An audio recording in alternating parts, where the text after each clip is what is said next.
জামানার উলামায়ে কেরাম উত্তর দিয়ে দিবে আপনারে, ওয়া আহসানু মিনকা লাম তারাকাতু আইনি ওয়া আজমালু মিনকা লাম তালিদিন নিসাউ খুলিকতা মুবাররাআন মিন কুল্লি আইবিন কাআন্নাকা কদ খুলিকতা কামা তাশাউ।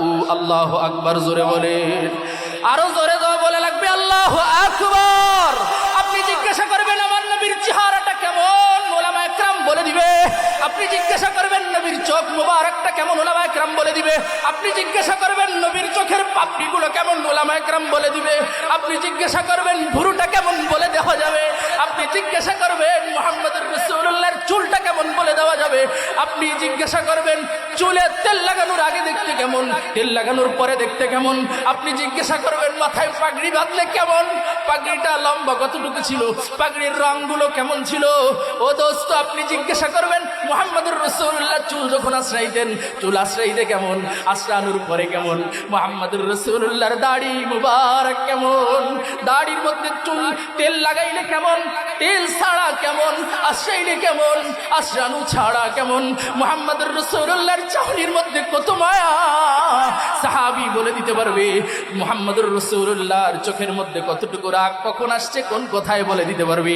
হাত মুবারক কেমন, আঙ্গুল মুবারক কেমন, হাত কিভাবে উঠাইতেন, কিভাবে বক্তব্য দিতেন, কিভাবে কথা বলতেন, পা মুবারক কেমন, ঘাড় মুবারক কেমন, খতমে নবুয়তের, মাহরে নবুয়তের সিলমোহর কেমন, সাহাবী বলে দিতে পারে। হ্যাঁ, উলামায়ে কেরাম এই জামানায় 1400 বছর পরে এসেও বলে দিতে পারবে মুহাম্মদুর রাসূলুল্লাহর তলোয়ারের সাইজ কেমন, মুহাম্মদুর রাসূলুল্লাহর তলোয়ারের রং আর সংখ্যা কত, মুহাম্মদুর রাসূলুল্লাহর তীর আর ধনুক কয়টা, মুহাম্মদুর রাসূলুল্লাহর ঘোড়ার সংখ্যা কয়টা, ঘোড়া দেখতে কেমন, বিবি কয়টা, বিবিদের বংশ কয়টা, কোন বংশের তবকা কেমন, সন্তান কয়টা, নাম কি কি সবাই তো জানে। এমন কি আল্লাহ পাকের কসম দিয়া দুনিয়াবাসীর কাছে শুধুমাত্র একজন মানুষ সম্পর্কে চ্যালেঞ্জ করা যেতে পারে এবং জেতা যাবে।